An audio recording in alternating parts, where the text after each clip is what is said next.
आइए आज फिर से ये आपका 5वां चैप्टर है जो हमारा कवित है। ये कविता की नाम ही क्या है? कवित। किनके द्वारा लिखा गया है? भूषण जी द्वारा। कवित है, क्या है हमारा? ये कवित है। कविता का नाम क्या है? कवित। ये किनके द्वारा लिखा गया है? भूषण जी द्वारा।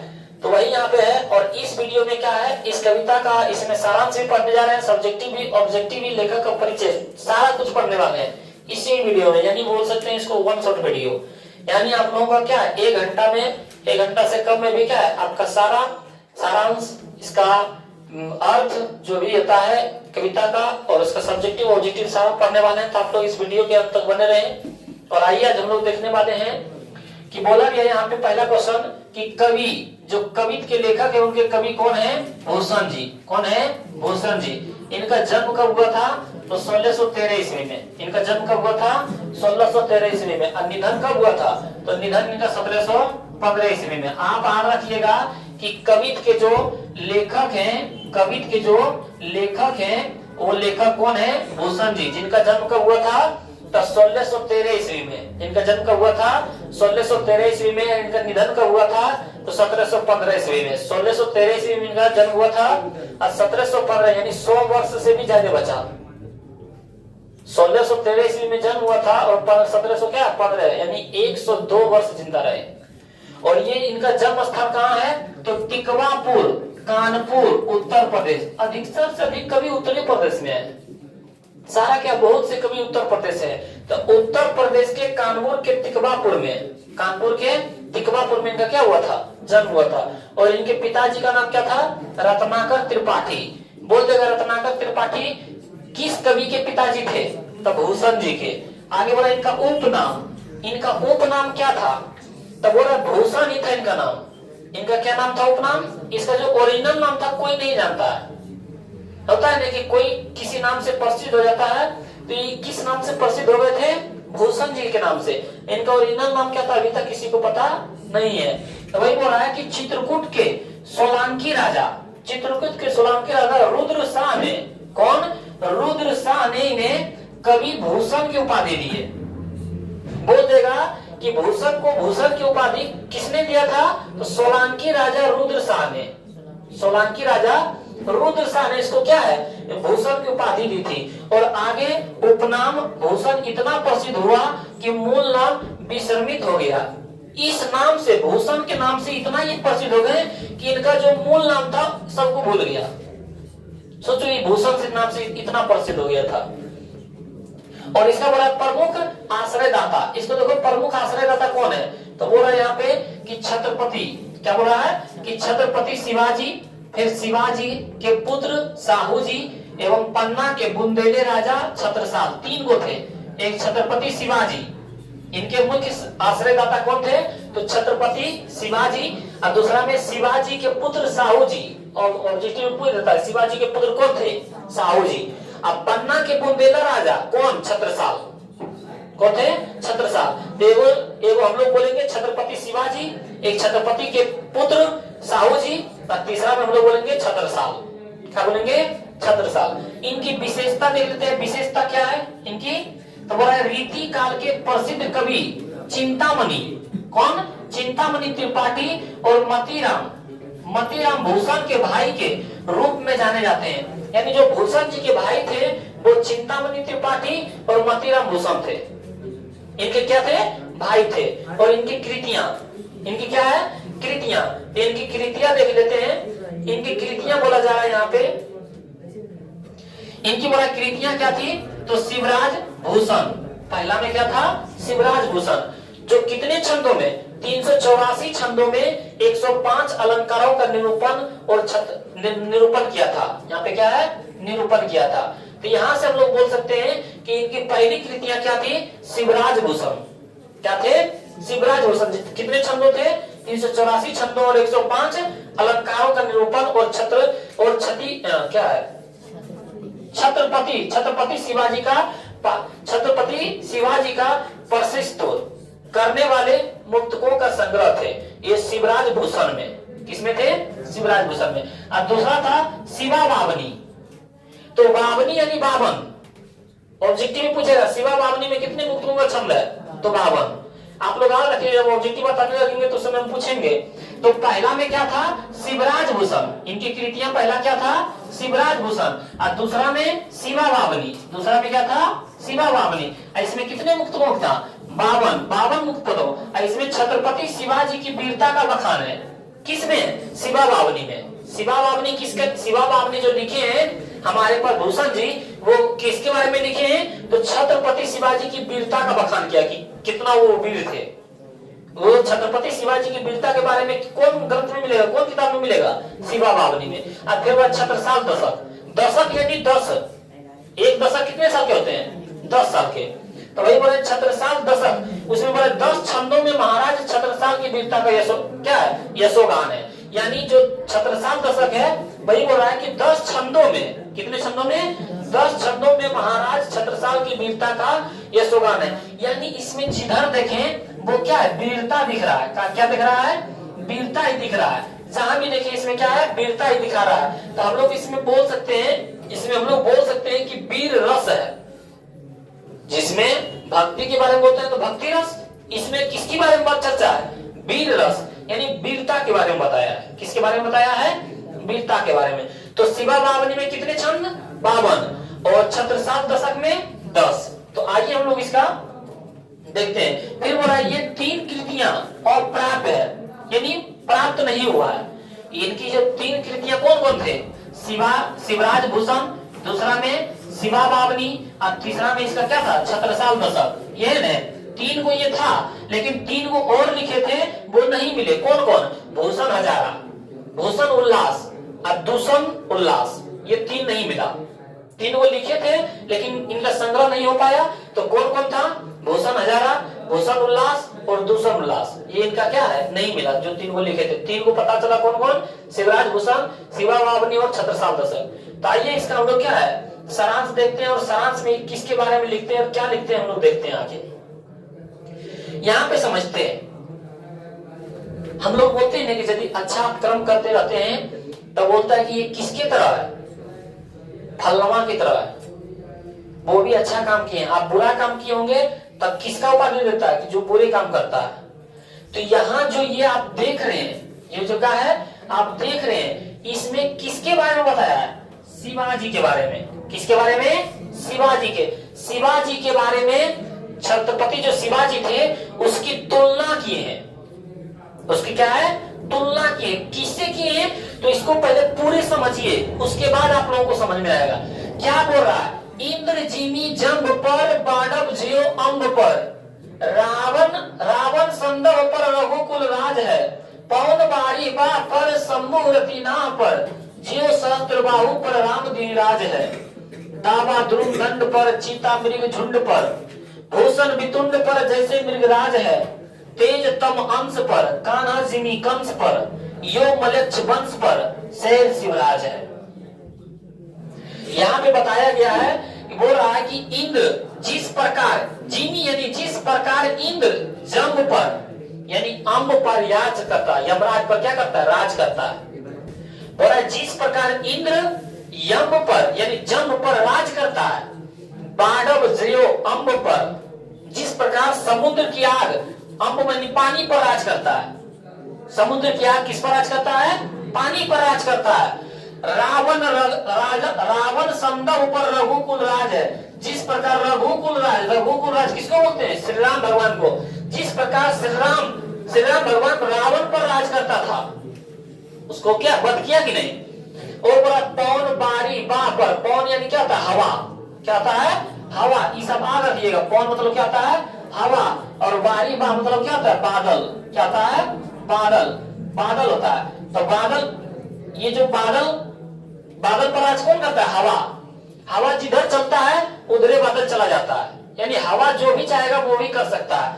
तो वही बोला पवन बारी वहां पर, हवा बादल पर राज करता है, शंभु रतिना पर, शंभु यानी शिव शंभु, शंभु यानी किसको बोलता है, शिव शंभु यानी शंकर भगवान को।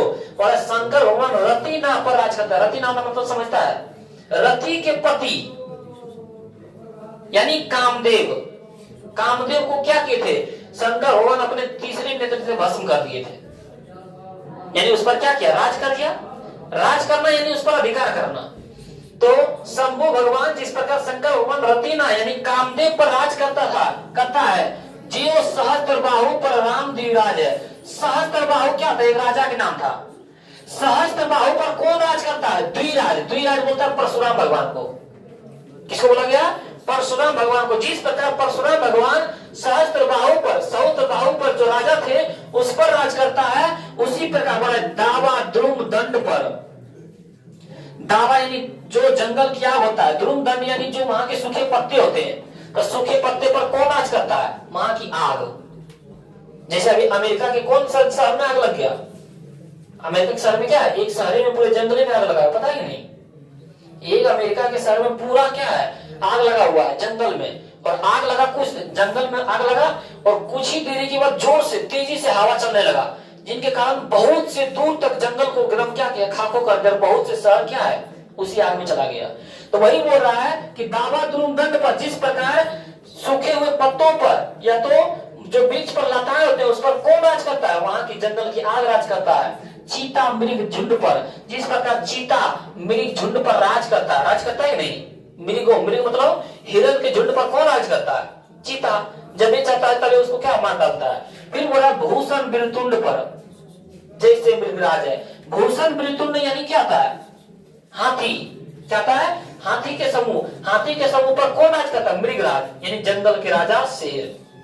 जंगल के राजा शेर किस पर राज करता है? हाथियों पर राज करता है। बोला तेज तम अंश पर। तेज बोले तो प्रकाश। तेज बोले तो क्या होता है? प्रकाश। और क्या बोल रहा है? तम यानी होता है अंधकार। तम यानी क्या होता है? अंधकार। जिस प्रकार तेज किस पर राज करता है? अंधकार पर। यानी यहाँ अंधकार है, यहाँ रोशनी कर देंगे, प्रकाश कर देंगे, क्या है? अंधकार गायब हो जाएगा। तो अंधकार पर कौन राज किया? रोशनी, प्रकाश।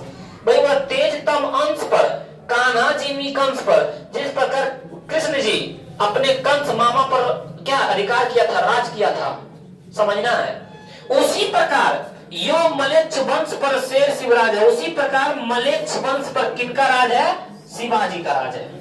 इतना इसकी तुलना की है, इसकी वीरता के बारे में बता रहे हैं।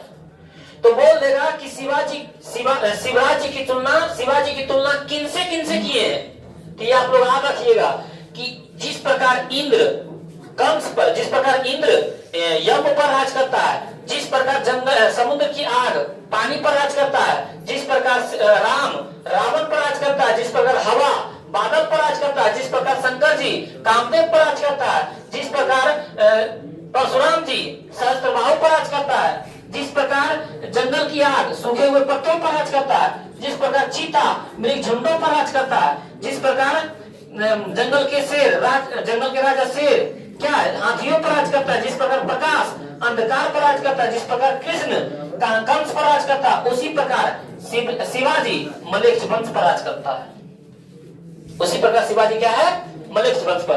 तो इनकी तुलना, शिवाजी की तुलना किनसे किए हैं? इंद्र से किए हैं, श्री राम से किए हैं, समुद्र की आग से किए हैं, हवा से किए हैं, और शंकर भगवान से किए हैं, परशुराम जी से किए हैं, और जंगल की आग से किए हैं, चीता से किए हैं, जंगल की शेर से किए हैं, जंगल के राजा से किए हैं, और प्रकाश से किए हैं, और फिर कृष्ण जी से किए हैं। उसी प्रकार शिवाजी भी क्या है? किनसे तुलना किए हैं? किस पर राज करते हैं? मलेच्छ वंश पर। मलेच्छ वंश के नाम पता है? मलेच्छ वंश, उसी प्रकार राज करते हैं। तो इसमें क्या है? शिवाजी के बारे में बताएं। ये दो भागों में लिखा गया, एक भाग और दूसरा भाग लिखा गया। तो इसका हम ये दो पंक्ति लिए हैं और इसका देखते हैं व्याख्या करके। मान लेते हैं कि इसमें से कोई उठा के देगा तो उसका किस प्रकार व्याख्या किया जाता है। आइए हम देखते हैं, इसकी व्याख्या देखते। देखिए बोल रहा है यहाँ पे इंद्र जिमी जंग पर, क्या बोल रहा है? इंद्र जिमी जंग पर बाडव जियो अंग पर रावण संदर्भ पर रघुकुल राज है। इसकी व्याख्या करने बोल रहा है। तो हम लोग पहले ये मतलब सोचेंगे कि कौन कविता से लिया गया, इनके लेखक कौन है। तो प्रस्तुत पंक्ति कवित पंक्ति क्या है? प्रस्तुत पंक्तियां में कवि भूषण शिवाजी की सौंदर्य का बखान करते हुए कहते हैं, यानी कवित जो कविता है उससे लिया गया। किनके द्वारा लिखा गया है? भूषण जी द्वारा। तो वही बोल रहा है यहाँ पे, प्रस्तुत पंक्तियां में कवि भूषण शिवाजी के स्वैर का, स्वैर यानी उनके जो सर्वो चर्चा है उनके बारे में बखान करते हुए कहते हैं कि शिवाजी के मलेच्छ वंश पर उसी प्रकार राज है। शिवाजी का मलेच्छ वंश पर किस प्रकार राज है? जिस प्रकार बोल रहा है इंद्र का यम पर, यमराज पर कौन राज करता है? इंद्र। समुद्र के अग्नि का पानी पर, समुद्र का अग्नि किस पर राज करता है? पानी पर। और राम का रावण पर। इसी प्रकार इन पंक्तियों में भूषण ने शिवाजी की स्वैर की तुलना इंद्र, समुद्र, अग्नि और राम के साथ किए। बहुत से उसमें थे, उतना नहीं लिखे, जिनके कारण ये सब क्या है किए हैं। तो ये सब हम लोग क्या बोल सकते हैं, इस प्रकार हम लोग लिख सकते हैं। आइए इसका हम लोग दूसरा पंक्ति देखते हैं। इसका दूसरा पंक्ति देखिए, ये पहला पंक्ति में शिवाजी की तुलना किए हैं, पहला पंक्ति में किसके मतलब बखान किए हैं? शिवाजी का। लेकिन दूसरा जो है वो क्षितिपाल के लाल छत्रसाल, छत्रसाल के तलवार के बारे में। किसके तलवार के बारे में? छत्रसाल के तलवार के बारे में। पहले आइए इसको पढ़ते हैं। क्या वह निकसत म्यान ते मियुखे परले भानु कैसी फारे तमतोर से गयंदन के जाल को, लागती लपकी कंठ बैरिन के नागिनी से रुद्र ही रिझावे दे दे मुंडनी की माल को, लाल क्षितिपाल छत्रसाल महाबाहुबली कहां लो बखान करूं तेरी का लवाल को, प्रतिभट कटिली कटिली के तिकाटी काटी कालिका सी काली की कले दे तू काल को। ये बताया गया है हमारे भूषण जी। और भूषण जी बता रहे हैं यहाँ की क्षितिपाल के लाल छत्रसाल, छत्रसाल के तलवार के बारे में क्या है बखान किए हैं। आइए इसका अर्थ हम लोग समझते हैं। बोला निकसत म्यान ते मियुखे परले भानु कैसी, जब छत्रसाल के तलवार म्यान से निकलती है, क्योंकि तलवार को रखने का एक उसका कवर होता है, उसको बोलता है म्यान। जब बोल रहा है कि छत्रसाल के तलवार म्यान से जब निकलता है ने, तो परले भानु, जिस प्रकार हम लोग का दोपहर, गर्मी के दोपहर में एकाएक डायरेक्ट सूर्य की किरणें हम लोग का आंखों पर आता है, इस तरह हम लोग रोक लेते हैं, लगता है बहुत से परले आ गए किरण। उसी प्रकार बोल रहा है कि जब छत्रसाल के तलवार म्यान से निकलता है तो लगता है परले आ गया, चमक जाता है सब चारों तरफ। वही बोल रहा है निकसत म्यान ते मियुखे, निकसत म्यान ते मियुखे परले भानु कैसी फाड़े तमतोर से गयंदन के जाल को। बोला उसमें इतना तेज होता है कि सबसे मोटा चमड़ी किनका होता है? हाथी के। जब राजा महाराजा युद्ध करने जाते थे तो हाथी पर एक जाल बिछा देता है लोहा का, ताकि हाथी पर कोई वार न कर सके, उसको मार न सके। वही बोला फाड़े तमतोर, जो हाथी के ऊपर जाल, लोहे के जाल बिछा देता था, उसको भी पार के गयंदन, गयंदन यानी हाथी के जो जाल होता है, बोला हाथी के जो ऊपर लोहे का बिछाया जाता था ताकि उस पर कोई वार न सके, उसको भी फाड़ के गयंदन यानी हाथी के चमड़े को भी फाड़ देता था। इतना उसका परले मतलब रफ्तार होता था। भाई बोला फाड़े तमतोर से गयंदन के जाल को, गयंदन के जाल को भी फाड़ देते थे, यानी जो हाथी का चमड़ा होता था उसको भी फाड़ देते थे। इतना उसका मतलब रफ्तार होता था तेज। और बोला लागती लपकी कंठ बैरिन की नागिनी सी, बैरिन मतलब क्या होता है? जिससे बैर होता है, बैर यानी लड़ाई झगड़ा, जिससे लड़ाई झगड़ा होता है। बोला लागती लपकी कंठ बैरिन की नागिनी सी, बोला लगता है लपक के कंठ पकड़ लेगा। किनकी तलवार? छत्रसाल की तलवार। इतना रफ्तार चलता था ने कि लगता था कि लागती लपकी कंठ, लगता था लपक लेगा, कंठ को पकड़ लेगा। बैरिन, बैरिन यानी जिससे युद्ध कर रहा, नागिन सी, बोला जिस प्रकार नागिन सा बिस्तर होता है, यहाँ रहेगा और यहाँ फटाक में डस लेगा, उसी प्रकार छत्रसाल की तलवार इतना रफ्तार चलता था कि जिससे वह युद्ध करता था, लगता था कि उसका तलवार क्या उनके कंठ को लपक लेगा, पकड़ लेगा। रुद्र ही रिझावे दे दे मुंडनी की माल को, रुद्र रूप होता है वो शंकर जी का, शंकर जी का क्या एक रूप है? रुद्र रूप। बोल रहा है लगता है कि रुद्र भगवान को मुंडन की माल चढ़ा रहा है, इतना छपाछप कर रहा है, इतना फास्ट, मतलब मुंडन किसी की धड़ क्या है एकदम धड़ाधड़ अलग करता था, इतना उसकी क्या तलवार की रफ्तार होता था। वही बोला लगता है रुद्र भगवान को मुंडन की माल देकर प्रसन्न कर रहे, इतना उनकी रफ्तार होता था। बोला लाल क्षितिपाल छत्रसाल महाबाहुबली, बोला लाल क्षितिपाल छत्रसाल महाबाहुबली, हे क्षितिपाल के लाल छत्रसाल आप तो महाबाहुबली है। बोल देगा छत्रसाल किनके पुत्र थे? क्षितिपाल के। भाई बोला लाल, लाल यानी बेटा, लाल क्षितिपाल, क्षितिपाल के बेटा छत्रसाल आप तो महाबाहुबली है, आप तो महाबाहुबली है। कहां लो बखान करो तेरी का लवाल को, कहाँ लो बखान करो तेरी करवाल करवाल, करवाल होता है यानी तलवार। बोला अब आपकी तलवार को कितना बखान करो, कितना बड़ाई करो, अब हम इतना से इतना ज्यादा बड़ाई नहीं कर सकते हैं। भाई बोल रहा है कहाँ लो बखान करो तेरी करवाल को, प्रतिभट कटल कटली के काटी काटी, कालिका सी कली की कले दे तू काल को। आप प्रतिभट मतलब प्रतिपल इतना रफ्तार से काटते हैं कि लगता है कि आप क्या किसी को जिस प्रकार भोजन देते हैं, कलिका देवी को भोजन के रूप में जिस प्रकार माला पहनने रहते हैं, उस प्रकार लगता है खटाखट काट के इतना। वही बोल रहा है प्रतिभट कटक कटेली केटी काटी काटी, प्रतिभल में एकदम क्या है दुश्मन, दुश्मन के गले को काट के एकदम क्या धज्जिया उड़ा देते हैं। कल ये लगता है किस प्रकार कलिका से कली की कलेऊ दे तू काल को। इस प्रकार आप धड़ से किसी मनुष्य का सर धड़ से इस प्रकार अलग करते हैं कि लगता है आप कालिका देवी को भोजन दे रहे हैं, कलेऊ दे तू काल को। काली माँ क्या है, गले में मुंडन की पहनने रहता है, उस प्रकार लगता है कि कलिका देवी को आप क्या कलेऊ प्रदान कर रहे हैं। तो इतना क्या था, छत्रसाल के क्या है तलवार के रफ्तार था। तो जो पहले बारे में बताया, जो पहले पंक्ति में वो था शिवाजी के, ये जो पंक्ति पढ़े वो छत्रसाल के। किनके हैं, छत्रसाल के तलवार के बारे में व्याख्या किए हैं। तो आज हम लोग कविता का सब्जेक्टिव देख रहे हैं, और देखिए सब्जेक्टिव में क्या क्वेश्चन है। पहला में हम लोग के पास है कि शिवाजी की तुलना भूषण ने किन किन से की है। तो यदि आप लोग सारांश अच्छी तरह से देखे होंगे तो उसमें शिवाजी की तुलना भूषण ने बहुत व्यक्ति से किए हैं। तो उसके बारे में लिखना है कि बोला जा रहा है कि भूषण ने अपने प्रिय नायक शिवाजी की तुलना, किनको, शिवाजी की तुलना सर्वप्रथम इंद्र से किए हैं। इंद्र किस पर राज करते थे, यम पर राज करते थे। फिर बोला समुद्र अग्नि से किए हैं। समुद्र के अग्नि किस पर राज करते थे, पानी पर राज करते थे।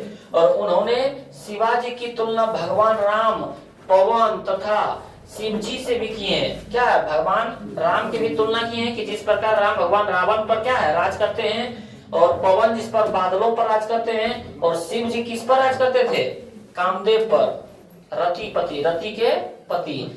तो वही बोल रहा है कि जिस प्रकार शिव जी उसका भी तुलना किए हैं। और साथ ही परशुराम भगवान के सहस्त्र बाहु जो राजा थे उस पर कौन राज करते थे, परशुराम के समान भी उन्होंने बताया गया है। और जंगल की आग किस पर राज करते थे, सूखे हुए पत्तों पर, लताओं पर। फिर चीता किस पर राज करते थे, मृग मतलब हिरण के समूहों पर। मृगराज की तुलना किससे की है, शिवाजी के। मृगराज किसको बोला गया है, तो जंगल के शेर को। फिर बोला तेज प्रकाश किस पर राज करता है, अंधकार पर, इससे भी तुलना की है। तथा कृष्ण से भी उनकी तुलना की है। कृष्ण किन पर राज करते थे, तो अपने मामा कंस पर राज करते थे। तो जो आप लोग सारांश में पढ़े थे ने उसी को क्वेश्चन में लिख देना है कि बोला गया शिवाजी की तुलना भूषण ने किन किन से किए हैं। तो शिवाजी की तुलना भूषण ने क्या है, बहुत ही अच्छे से किए हैं। वही बोल रहा है भूषण ने अपने प्रिय नायक शिवाजी की तुलना सर्वप्रथम, क्या बोलेंगे, सर्वप्रथम इंद्र से किए हैं। फिर समुद्र अग्नि से की है। उन्होंने शिवाजी की तुलना भगवान राम से, पवन से और शिव जी से भी क्या है किए हैं। और साथ ही साथ परशुराम के समान भी उन्होंने बताया गया। और जंगल की आग, चीता, मृगराज और तेज प्रकाश तथा कृष्ण से भी उनकी तुलना की गई है। तो इतना आप लोग समझ गए होंगे। तो देखते हैं अगला क्वेश्चन कि शिवाजी की तुलना भूषण ने मृगराज से क्यों किए हैं। तो शिवाजी की तुलना भूषण ने मृगराज से क्यों किए हैं, मृगराज मतलब जंगल के शेर से क्यों किए हैं। तो वही बोल रहा है यहाँ पे कि मृगराज अर्थात सिंह, जो कि जंगल का राजा होता है, जो कि जंगल के राजा है, उसका सामना कोई नहीं कर सकता है।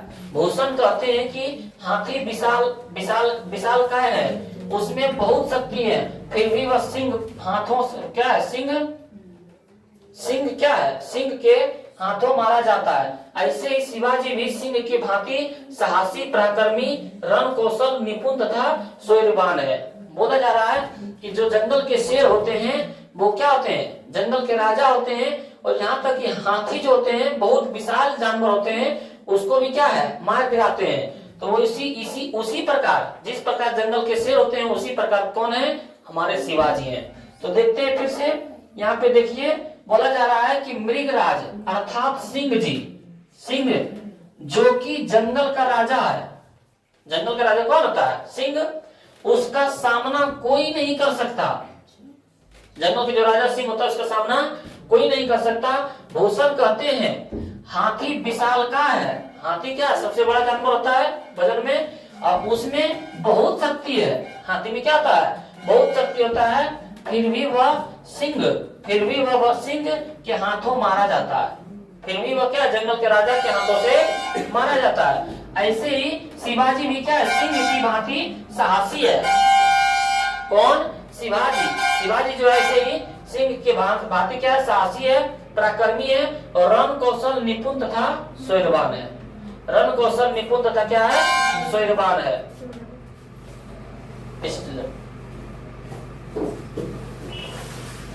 रण कौशल साहसी क्या है?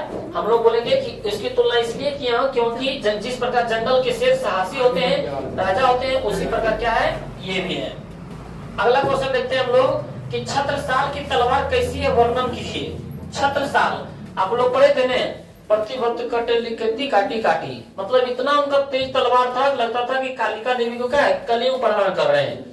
तो यहाँ पे वही है कि छत्रसाल की तलवार कैसी है वर्णन करें। तो क्या है हमारे भूषण जी बहुत उनके छत्र, वही बोल रहे हैं कि कितना अपना आपका बखान करूं तेरी तलवार को, कि आपके तलवार का बखान कितना करूं हे छत्रसाल के लाल, क्या छिपीपाल के लाल छत्रसाल।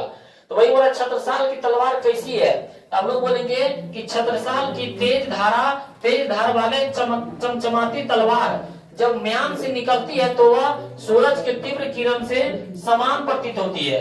बोलता था मैं कि निकालता था जब अपने म्यान से तो लगता था कि जिस प्रकार सूरज की किरणें एकाएक हम लोग के पास आंख पर पड़ जाता है और परले जैसे लगता है, उसी प्रकार उनकी तलवार जब निकलता था चमचमाती तो लगता था सूर्य की किरणें की तरह। और वह शत्रु दल के हाथियों को उसी प्रकार अग्र कर देती थी जिस प्रकार सूर्य की किरणें सघन अंधकार को भगाने, सघन अंधकार को क्या यहाँ लिखा हुआ, गलत लिखा गया, सघन अंधकार को दूर करती है। क्या करती है? दूर करती है। यहाँ पे क्या लिखेंगे? दूर करती है। हम लोग क्या बोलेंगे कि छत्रसाल की तेज धार वाले चमचमाती तलवार जब म्यान से निकलती है तो वह क्या है सूरज के तीव्र किरण के समान प्रतीत होती थी। जिस प्रकार सूरज के तीव्र समान होता किरण, उसी प्रकार किनका तलवार लगता था? तो छत्रसाल के तलवार। और वह शत्रु दल के हाथियों को उसी प्रकार भग्न कर देती थी, यानी गिरा देता था, जिस प्रकार सूर्य की किरणें सघन अंधकार को भी क्या है दूर कर देती थी। जिस प्रकार कहीं भी ज्यादा अंधकार हो और सूर्य की किरणें आ जाने के कारण प्रकाशित हो जाता था, उसी प्रकार छत्रसाल की तलवार क्या हाथियों को भी काट के गिरा देता था। उनकी तलवार शत्रुओं गले में नागिन जैसे लिपट कर उसे धड़ से अलग कर देती थी। लगता था कि जिस प्रकार नागिन क्या है किसी शत्रु के गले में पड़ जाने के कारण उसका प्राण ले जाता था, उसी प्रकार छत्रसाल की तलवार क्या है शत्रुओं के गले में लगता था लपक क्या है काट लेगा। ये क्या था उनके तलवार के बारे में बखान। अगला है आपके अनुसार दोनों छंदों में अधिक प्रभावी कौन है? बोला कि दो छंद था इसमें, पहला में शिवाजी की तुलना किए और दूसरा में किनकी तुलना किए थे? छिपीपाल के लाल छत्रसाल की तलवार के बारे में। तो बोला दोनों में किसको माना है? तो बोला कवित्व में वर्णित दोनों पर प्रभावी दिखाई पड़ते हैं, क्योंकि पहला में शिवाजी की तुलना उसकी किसे की है और दूसरा में क्या है छत्रसाल के तलवार के बारे में व्याख्या किए हैं। तो वही बोल रहा है कि कवित्व में वर्णित दोनों पद प्रभावी दिखाई पड़ते हैं। और प्रथम पद में शिवाजी के शौर्य पराक्रम का वर्णन किया गया है, जबकि क्या है वहीं दूसरे पद में महाराज छत्रसाल की तलवार की क्या है पराक्रम का चर्चा है। पहला में जो है जो शिवाजी के बारे में मतलब चर्चा की गई है कि कितना साहसी है, कितना शौर्यवान है, और दूसरा बारे में किसकी चर्चा की है तो छत्रसाल के तलवार के बारे में उनके पराक्रम की चर्चा की है। प्रथम पद को शिवाजी के बल साहस और पराक्रम का वर्णन अधिक प्रभावित बनता है। क्या है छत्रसाल जो शिवाजी थे वो अधिक प्रभावित क्या है प्रभावी बनता है। वही बोल रहा है कि प्रथम पद को शिवाजी के बल साहस और पराक्रम का वर्णन अधिक प्रभावी बनाता है। जो प्रथम पद में क्या बहुत से के जो शिवाजी के तुलना किए हैं, बहुत व्यक्ति से किए हैं, ये क्या है थोड़ा अधिक प्रभावी बनता है। और अगला देखते हैं क्वेश्चन, स्पष्ट करें कि यह आपका व्याख्या करने वाला है।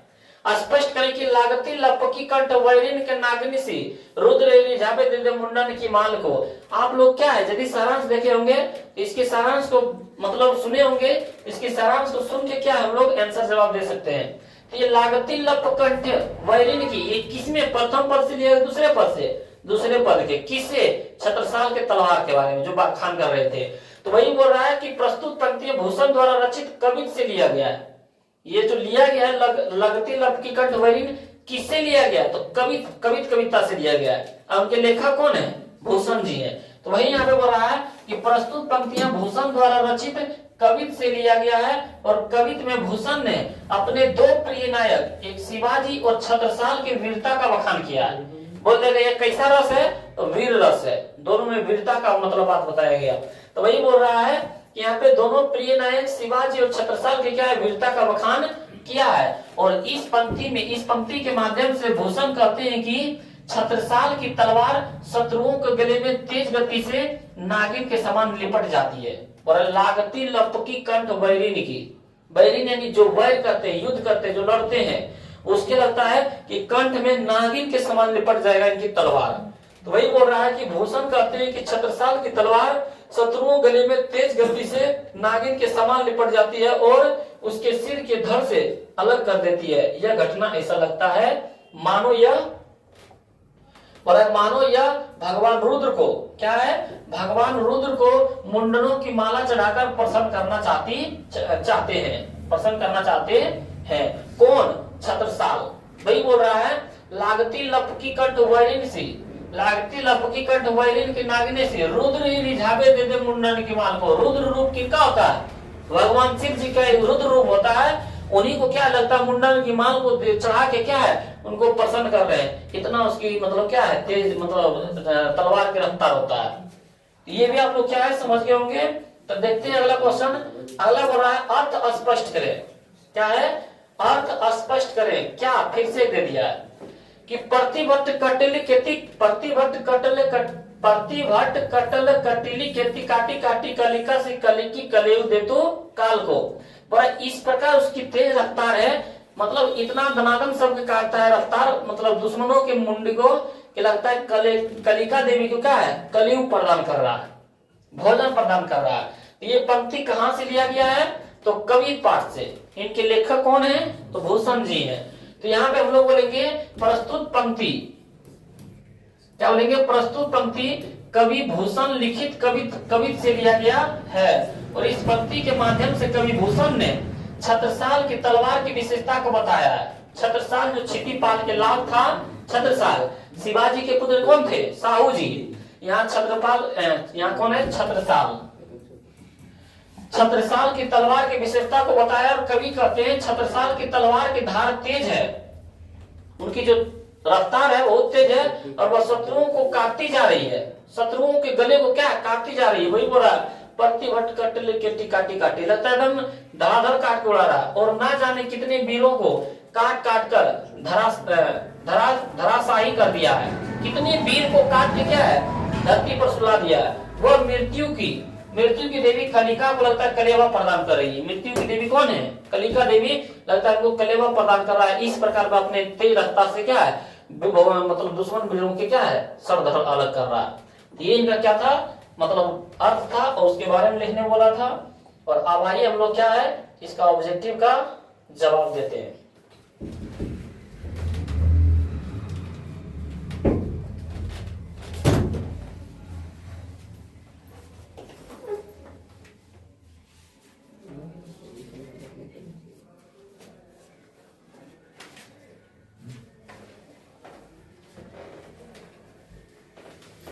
पहला क्वेश्चन आपका क्या है, रत्नाकर त्रिपाठी किस कवि के पिता हैं।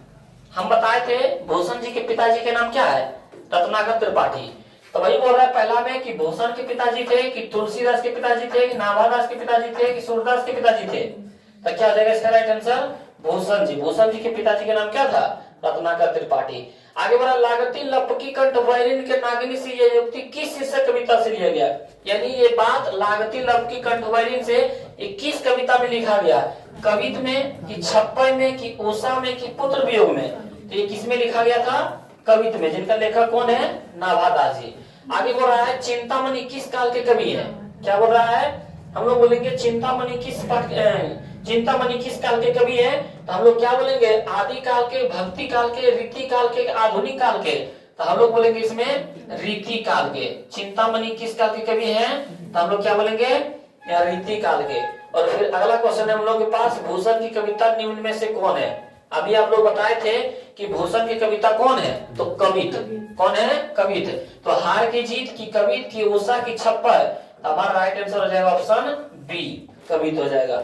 अगला क्वेश्चन देखते हैं, भूषण की कविता में कौन सा रस पाया जाता है? अभी बताए थे जब हम पढ़ा रहे थे, बड़ा श्रृंगार रस की, भक्ति रस की, वीर रस की, वात्सल रस।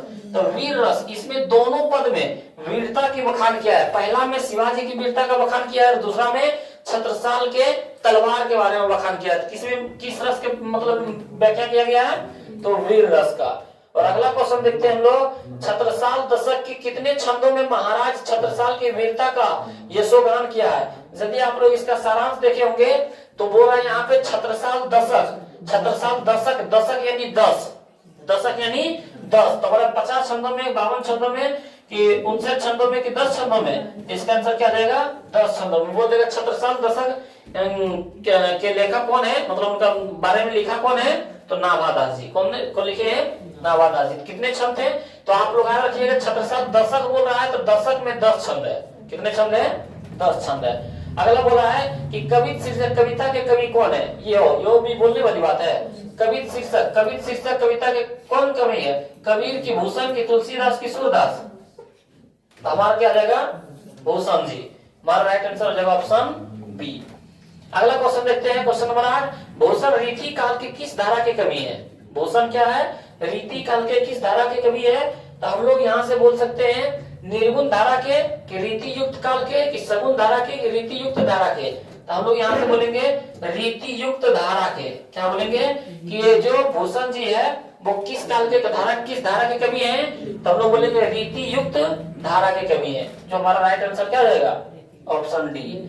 अगला देखते हैं, कवित के प्रथम पद में कौन सा रस है? कवित के प्रथम में कौन सा, कवित के प्रथम पद में कौन सा रस है? वीर रस की, श्रृंगार रस की, करुण रस की? इनमें कोई नहीं। तो वीर रस, वीरता के बारे में बताया है, तो हम लोग क्या जाएगा? वीर रस। अगला देखते हैं कि कवित में द्वितीय पद में किस रस की व्यंजना की है? तो द्वितीय में भी किसका व्यंजना किया था? वीर रस का। किसका किया था? वीर रस का। इसमें भी हम लोग बोल देंगे वीर रस। अगला बोला भूषण ने मुख्यतः किस भाषा में रचना की है? भूषण जी जो है वो किस भाषा में रचना किए थे? तो हम लोग यहाँ से बोल सकते हैं कि खड़ी बोली, ब्रज भाषा की, अवधि की? इनमें से कोई नहीं। तो वो जो भूषण जी थे वो भी किस भाषा में रचते थे? वर्ज भाषा में। किस भाषा में मतलब लिखते थे? वर्ज भाषा में। और अगला देखते हैं हम लोग क्वेश्चन, छत्रसाल की तलवार ने कौन सा रूप धारण कर रखा था? आप लोग बताएं। रौद्र रूप की, भयंकर रूप की, मधुर रूप की? इनमें से कोई नहीं। तो रौद्र रूप। कौन सा रूप धारण कर लिए थे? रौद्र रूप। लगता था कि रुद्र भगवान को मुंडन दे रहे हैं, रौद्र रूप धारण कर लिए थे। अगला क्वेश्चन देखते हैं, छत्रसाल की तलवार काली देवी को क्या प्रदान कर रही है? प्रसाद की, भोजन की, गहने की? इनमें से कोई नहीं। तब भोजन, कालिका देवी को क्या कर रहा है? भोजन प्रदान कर रहा है, कलियुग प्रदान कर रहा है। अगला क्वेश्चन है कि लागती लपकी कंठ वैरिण के नागिनी से कौन सा अलंकार है? तो श्लेप की, रूपक की, अनुप्रास की, उपमा? हम लोग बोलेंगे अनुप्रास, क्योंकि जब हम लोग पढ़ रहे थे ब्रज भाषा में, तो ब्रज भाषा में क्या होता है? अनुप्रास होता है। ये आप लोग याद रखिएगा। ब्रज भाषा हम लोग किसका पढ़े थे? राजस्थान का भी पढ़े थे, है ना? तो उसमें भी अनुप्रास पढ़े थे। तो ये कौन भाषा में था? ब्रज भाषा में, इसलिए इसमें कौन अलंकार पाया जाता है? अनुप्रास। अगला क्वेश्चन है कि निम्नलिखित में कौन सा रचना भूषण की है? मतलब भूषण जी की कौन सी रचना है? साकेत की, कमायनी की, भक्तमाल की, शिवराज भूषण? तो शिवराज भूषण। शिवाजी बारे में कौन लिखे थे? भूषण जी। तो शिवराज भूषण क्या जाएगा? ये हमारा भूषण जी का हो जाएगा। सारांश में भी पढ़ाए थे। अगला है, भूषण ने समुद्र अग्नि से किनकी तुलना की है? तो समुद्र अग्नि से किसने किनकी तुलना की है? शिवाजी के, छत्रसाल के, राम के? इनमें से कोई नहीं। तो शिवाजी की तुलना की है। शिवाजी से बोल रहे थे, इंद्र की तुलना की है, शिव भगवान से किए हैं, राम भगवान से किए हैं, समुद्र के अग्नि से किए हैं, जंगल की आग से किए हैं, कृष्ण जी से किए हैं, हमारा परशुराम भगवान से किए हैं, बहुत से तुलना किए हैं। तो वही बोल रहा है समुद्र अग्नि से किससे किए हैं? तो शिवाजी की तुलना किए हैं। किससे किए हैं? शिवाजी की। आगे बोल रहा है, भूषण के प्रथम दंड में कौन सा रस है? प्रश्न दंड में, तो कौन सा रस है? हमारा वीर रस बोलेंगे। अगला क्वेश्चन देखते हैं कि भूषण के द्वितीय छंद में किस रस की अभिव्यंजना हुई है? तो किस रस की अभिव्यंजना हुई है? तो वीर रस की अभिव्यंजना हुई है। अगला क्वेश्चन देखते हैं कि तेजतम अंश पर कान्हा जिमी कंस पर यो मलेच्छ वंश पर शेर शिवराज है, यह पंक्ति किस शीर्षक कविता से? तो बोला कवित की पद की छप्पर की पद। तो एक पद था तुलसीदास जी के, एक पद था सूरदास के। तो ये जो हमारा कविता लिया गया वो किससे लिया गया था? कवित पाठ से लिया गया था। अगला कौन सी कृति भूषण की है? इसमें बताएं कौन सी कृति भूषण की है? अष्टयाम की, शिवा बावनी की, साहित्य लहरी की, चित्ररेखा? तो हम लोग बोलेंगे शिवा बावनी। क्या बोलेंगे? शिवा बावनी। बावनी बोले तो 52 छंद था, इसमें पढ़ा था ना हम लोग जब सरवंश पढ़ रहे थे। अगला क्वेश्चन देखते हैं कि कवित क्या है? कवि भूषण की उपाधि दी थी। अच्छा बड़ा भूषण की उपाधि किसने दी थी? चित्रकूट के सोलंकी राजा रुद्र शाह ने, कि सांबा शाह ने, कि टोडरमल ने, कि अकबर ने? तो चित्रकूट के सोलंकी राजा रुद्र शाह ने इसको भूषण की उपाधि दी। अब भूषण की उपाधि से इतना प्रसिद्ध हो गए कि इनका मूल नाम सब लोग भूल गया। तो ये किसने इसकी उपाधि दी थी? तो चित्रकूट के सोलंकी राजा रुद्र शाह ने। अगला क्वेश्चन है कि शिवराज भूषण में कितने अलंकारों का निरूपण हुआ है? तो कितने अलंकारों का निरूपण हुआ है? तो हम लोग यहाँ से बोल सकते हैं कि 110, 112, 108 कि 105? तो 105 अलंकारों का। आप लोग जब पढ़ा रहे थे जब इसका परिचय, तो उसमें भी आप लोग देखे होंगे कि शिवराज भूषण में कितने अलंकारों का निरूपण हुआ था? 105 अलंकारों का। कितने अलंकारों का? 105 अलंकारों। अब बोला शिवा बावनी, देखिए आ गया कि शिवा बावनी, बावनी बोल रहा है, बावनी यानी 52 कि कितने मुक्तों में छत्रपति शिवाजी की वीरता का बखान है? तो 52 में। कितने में? 52 मुक्तकों में। ये तो आज हो जाएगा। अगला क्वेश्चन देखते हैं भूषण के प्रिय नायक कौन है? बताएं। छत्रपति शिवाजी और छत्रसाल के, राणा प्रताप और राणा सांगा के, अकबर और मन सिंह की, में कोई नहीं? तो छत्रपति शिवाजी और छत्रसाल, इन्हीं के बारे में लिखे थे, यही इनके दोनों थे प्रिय नायक। आगे बढ़े, शिवाजी के पुत्र का नाम क्या था? आप लोग बताएं। शिवाजी के पुत्र का नाम रुद्र प्रताप की, साहू जी की, भानु प्रताप की, अज्ञसेन? साहू जी। कौन था? साहू जी। अगला क्वेश्चन है हम लोग के पास कि शिवा बावनी में कितने मुक्तक हैं? तो आप लोग बताए, जस्ट बताए थे, बावनी यानी 52, बावनी यानी 52। कितने मुक्तक हैं? तो 52 मुक्तक है। अगला क्वेश्चन देखते हैं छत्रसाल दशक में छंद। देखिए यहाँ पे दशक बोल रहा है, क्या बोल रहा है? दशक। दशक बोले तो 10, दशक बोले तो कितने छंद है? 10। अभी बताए भी थे। अगला क्वेश्चन भी आया था भूषण के पिता का नाम क्या था? अभी सबसे पहला क्वेश्चन था भूषण के पिता का नाम क्या था? रत्नाकर त्रिपाठी। क्या था? रत्नाकर त्रिपाठी। अगला क्वेश्चन देखते हैं कि शिवराज भूषण किसकी कृति है? शिवराज भूषण क्या है कि, अच्छा शिवराज भूषण किसकी कृति है? मतीराम की, भूषण की, पक्षाकर की, बिहारी की, तब भूषण जी की। भूषण जी की कृति कौन है? शिवराज भूषण। क्या है? शिवराज भूषण। अगला क्वेश्चन देखते हैं भूषण किस काल के कवि हैं? तो किस काल के कवि हैं? तो रीति काल के। किस काल के कवि हैं? रीति काल के कवि हैं। भूषण किस काल के कवि हैं? तो रीति काल के। अगला क्वेश्चन देखते हैं हम लोग कि शिवा बावनी में कितने मुक्तक है? तो 2-3 बार आगे लगता है। बावनी बोले तो 52 हमारा कहाँ है? तो ऑप्शन बी में है। अगला क्वेश्चन देखते हैं 32 की चिंतामणि त्रिपाठी भूषण के कौन थे? बताएं तब। भाई थे चिंतामणि, सबसे शुरू में सारांश में पढ़ाए थे। हमारा भाई, चाचा, भतीजा, इनमें कोई नहीं। हमारा क्या जाएगा? चिंतामणि कौन थे? इनके भाई थे। अगला है कि शिवा बावनी में कितनी वीरता का बखान है? किनकी वीरता का बखान है? तो शिवा बावनी में क्या है? शिवाजी की, शिव जी की, महाराणा प्रताप की, इनमें कोई नहीं। तो शिवाजी की। किसकी है? शिवाजी की बखान के बारे में बताया गया।